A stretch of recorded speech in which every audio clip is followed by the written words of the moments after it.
Bonjour et bienvenue dans l'info de ce mercredi 27 janvier. Et au sommaire de cette édition, les agriculteurs sarthois qui amplifient leur mouvement de protestation. Ils ont bloqué le centre-ville du Mans avec leurs tracteurs ce mercredi. Les agriculteurs dénoncent toujours le manque de mesures prises par le gouvernement. Alors que l'entreprise ST Microélectronics annonce plus de 400 suppressions de postes en France, les salariés du Mans attendent d'en savoir plus sur leur avenir. Et puis, mon coach est un professionnel, ou quand les enfants du club de basket de Fresnay-sur-Sarthe sont entraînés par 3 joueurs du MSB, le temps d'un après-midi, nous avons assisté à cette jolie rencontre. Vous le verrez, l'invité de l'info ce soir, c'est maître Elisabeth Rollin, nouveau bâtonnier de l'ordre des avocats au barreau du Mans. Nous parlerons d'elle, de ses projets pour la profession, mais aussi de la prolongation de l'état d'urgence critiqué par le Conseil national de l'ordre. Et on commence ce journal par l'image du jour, Laure. Des tracteurs à perte de vue sur les rails du tram en plein centre-ville du Mans, rue Gambetta, entre la préfecture et la place de l'Éperon. Moins d'une semaine après les dernières manifestations, plus de 200 agriculteurs sarthois ont bloqué le tram une partie de l'après-midi, ainsi que les voies d'accès au nord et au sud de la ville. Ils dénoncent le manque de mesures de la part du gouvernement pour améliorer leurs revenus. Retour sur ce mercredi noir avec Bérénice Angot. Difficile aujourd'hui de louper les tracteurs aux portes du Mans. Tout d'abord au rond-point Beauregard, près de la zone nord. Ici, le trafic est sérieusement bloqué. Du fumier est déposé en signe de protestation et la circulation est quasi inexistante sur le rond-point et sur la rocade. À quelques kilomètres, près de l'usine Yoplait, c'est une toute autre image. Les agriculteurs se regroupent dans le calme, mais l'annonce hier du ministre de l'Agriculture est perçue comme une solution sur le court terme. Quand il y a des trous de trésorerie et que les comptes sont à moins 15 000, moins 20 000, moins 50 000 dans les entreprises, un coup de pouce en matière de trésorerie, c'est effectivement nécessaire. Mais malheureusement, dans la situation actuelle, c'est un pansement sur une hémorragie et c'est surtout pas la réponse à moyen long terme que nous attendons. Ce midi, les deux cortèges se rejoignent dans le centre-ville. La circulation du tramway est interrompue entre la gare Lafayette et les Jacobins. La place de la République, un lieu stratégique. On est sur de la communication parce que chaque citoyen est concerné par ce qui se passe sur son agriculture, parce que c'est ni plus ni moins ce qu'il a dans son assiette. La semaine dernière, plusieurs citoyens avaient exprimé leur mécontentement suite au blocage. Tract à la main, les agriculteurs sont à la rencontre des Sarthois.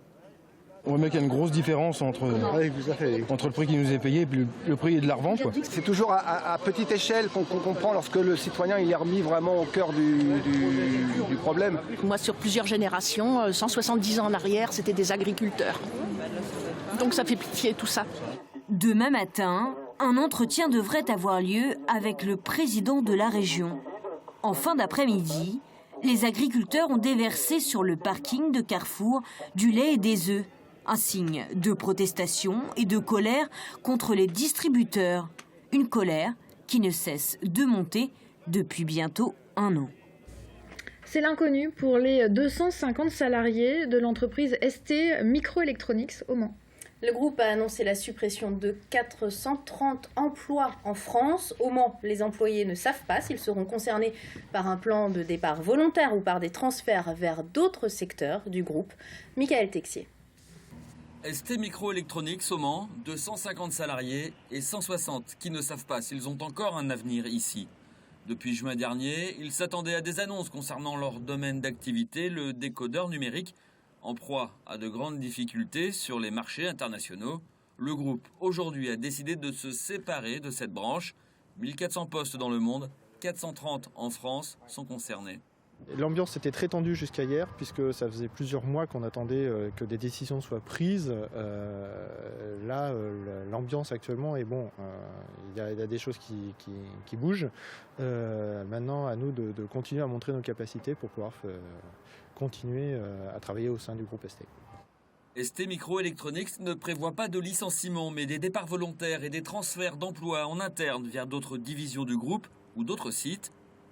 Combien resteront au Mans? Les salariés seront fixés sur leur sort. lors d'un comité central d'entreprise le 9 février prochain.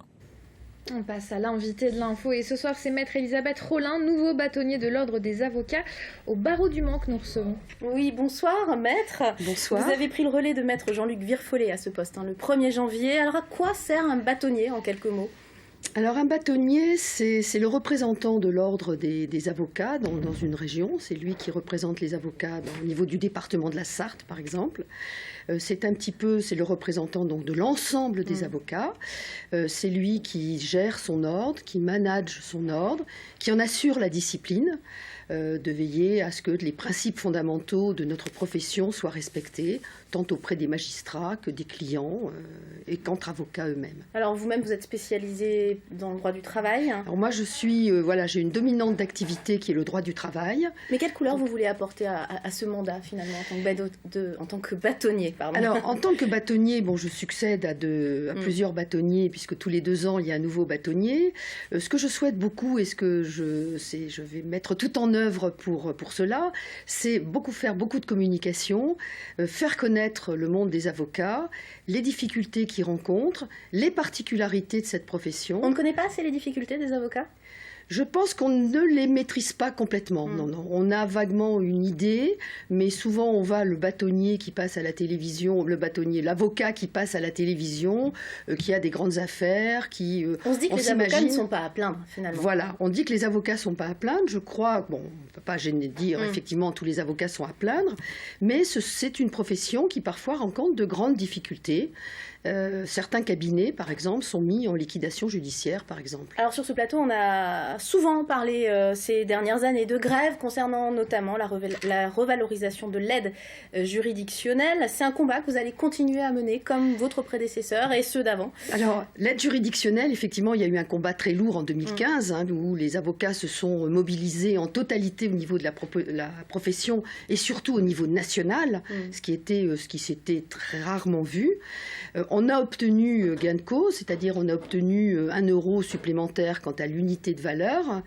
Ce n'est pas suffisant. Je vais vous donner un tout petit exemple. Par exemple, moi qui fais du droit social, quand un dossier qui fait de l'aide juridictionnelle prend un contentieux prud'homal, il est payé par l'État 30 UV.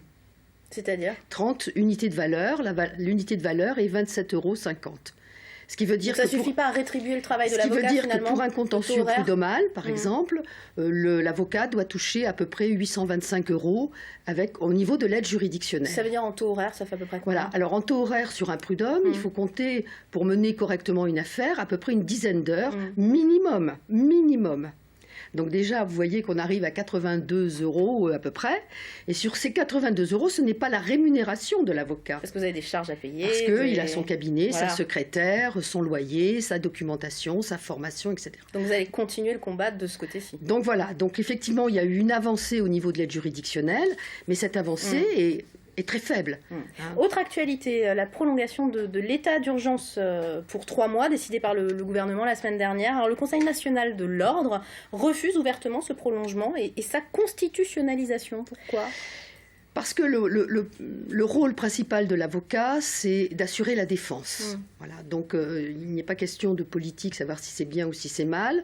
C'est le projet tel qu'il est mis, finalement, squeeze un peu l'avocat dans les premières étapes de la procédure. C'est la porte ouverte à des abus judiciaires ? Voilà, c'est-à-dire qu'effectivement, il y a un contrôle lorsqu'il y a... il y a un contrôle qui se fait, mais un contrôle qui se fait a posteriori. C'est-à-dire que le ministère de l'Intérieur et le parquet ont tout pouvoir dans un premier temps. Il n'y a pas d'avocat à ce moment-là. Et c'est seulement qu'après, a posteriori, que peut intervenir l'avocat et l'aspect judiciaire du contentieux. Donc ce que l'on souhaite, c'est de pouvoir intervenir tout de suite. C'est-à-dire dès qu'on déclenche des mesures à l'encontre d'un citoyen ou d'une personne que l'on soupçonne de terrorisme, ou que l'avocat puisse intervenir. Comme une assignation à résidence, par exemple, l'avocat doit pouvoir intervenir. Que l'avocat puisse intervenir a priori et non pas a posteriori. Dernière question. Très brièvement, Christiane Taubira l'a annoncé ce mercredi, elle quitte le gouvernement. C'est Jean-Jacques Urvoas qui arrive. Je ne vais pas vous demander de faire de la politique, on n'a pas le temps, mais simplement votre position par rapport à cette décision. Écoutez, ce que l'on peut dire, Madame Taubira est partie, je pense qu'elle ne rassemblait pas tous les suffrages des avocats, loin de là. il y a un nouveau venu. Je crois que la profession ne peut que lui souhaiter bienvenue. Et nous attendons de voir comment il va mener son ministère de la Justice. Merci beaucoup d'être venu sur ce plateau. Je rappelle que vous êtes avocate et vous êtes le nouveau bâtonnier de l'Ordre des avocats au barreau du Mans. Merci. Merci. Un mot de politique. À présent, le Front de gauche sartois présentait ses vœux à la presse aujourd'hui. L'occasion pour le parti d'extrême gauche de présenter aux médias sa nouvelle et jeune co-secrétaire, Laure Sabler, a 29 ans. Elle a pris ses fonctions en décembre dernier. Elle est revenue à notre micro sur la manifestation des agents de la fonction publique hier au Mans, qui a rassemblé plus de 1000 personnes. Un succès pour le Front de gauche et surtout un succès populaire pour elle. On l'écoute. Au niveau de l'affluence, c'était un succès. En tout cas, c'était ce qui était attendu. Mais ce qu'il y a à noter, c'était que les usagers derrière ont changé d'attitude et ont soutenu les salariés en grève. C'était aussi une grogne des usagers qui se retrouvent privés d'un service essentiel pour créer le lien social. Quand on voit dans les campagnes la disparition des postes, la fermeture des hôpitaux. Sport, une cinquantaine de jeunes basketteurs de Fresnay-sur-Sarthe ont eu droit à un entraînement 4 étoiles. C'était ce mercredi après-midi. Chris Lofton, Roméo Travis et Jonathan Jeanne ont supervisé l'entraînement des enfants, l'occasion d'une rencontre entre des pros du MSB et leurs jeunes supporters. Des étoiles plein les yeux, comme pour Florent Clavel. There we go, there we go. Cet après-midi, pour les jeunes Fresnois, c'est basket première langue.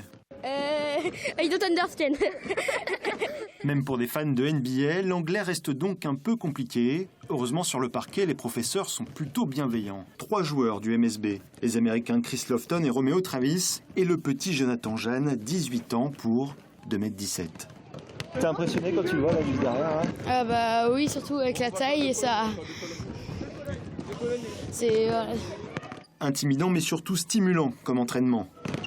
Shoot à 3 points, dribble, double pas, jonglage. Anaël veut bien faire. Parce qu'on les voit pas tout le temps et c'est des grands joueurs. Je pense que c'est important qu'on soit là. Quand j'avais leur âge, j'avais des professeurs qui m'enseignaient comment bien faire et puis c'est super d'avoir des joueurs professionnels qui peuvent donner des astuces. La moitié des poussins par là. L'entraîneur des apprentis basketteurs en est persuadé. Rien de tel que le MSB pour susciter des vocations. C'est sûr, tout à l'heure j'ai entraînement avec eux, c'est sûr qu'ils vont essayer ce qu'ils vont voir, ce qu'ils ont vu. De toute façon, il faut essayer. On est là ils sont là pour jouer, ils sont là pour s'amuser, ils sont là pour essayer. Donc après voilà, ça va être, pour eux c'est bien, c'est très bien pour eux. Et très bien pour la notoriété. Une façon de consolider les effectifs dans un club à 40 minutes du Mans et d'Antares. Pour les jeunes joueurs, une mesure de justice également. La séance d'autographe, l'unique occasion pour eux de toiser leurs idoles. Et on termine ce journal par un grand merci à nos téléspectateurs qui sont toujours plus nombreux. Oui, alors que le compte Twitter de la chaîne ce mercredi a dépassé la barre des 3000 followers. C'est l'occasion de vous dévoiler les chiffres médiamétrie qui viennent également de tomber. Pascal Brulon, notre directeur, nous a rejoint sur le plateau. Bonsoir. Alors Pascal, de plus en plus de téléspectateurs nous suivent, tous supports confondus, on en est ravis. Oui, progression constante par rapport à la même période de l'année dernière, c'est-à-dire septembre-décembre, et progression également par rapport à l'année complète, septembre-juin 2015. Là, il s'agit des chiffres de septembre à décembre 2015, et 2 Sartois sur 5 regardent LMTV, plus précisément 39,2%, c'est-à-dire 10% en nombre de plus que l'année dernière. Et quand on prend et qu'on détaille un tout petit peu la manière dont ils regardent, les gens qui nous ont regardés dans la semaine représentent 17,4% des Sartois, puisque la mesure a été faite sur la Sarthe, exclusivement sur la Sarthe, c'est-à-dire 24% de plus qu'avant. C'est pas mal. C'est bien, et ça veut dire aussi que la chaîne finalement a su négocier le virage Internet, Facebook, on l'a vu, Twitter. Alors sur Internet, un chiffre intéressant, puisque 2 800 000, 780 000 vues sont comptabilisées l'année dernière sur les vidéos produites par LMTV, notamment les vidéos de l'info dont vous êtes les responsables. Donc merci, un très grand merci à vous, fidèles téléspectateurs de LMTV, et bienvenue aux nouveaux, à ceux qui nous découvrent, parce qu'effectivement, chaque année, on a de plus en plus d'audience, et ça fait considérablement plaisir et ça nous aide. Et ça nous motive à toujours faire mieux et à valoriser notre territoire. Merci à vous. Merci à tous les deux. Restez avec nous justement puisque le journal se termine, mais on se retrouve tout de suite après pour l'actu vue par les médias.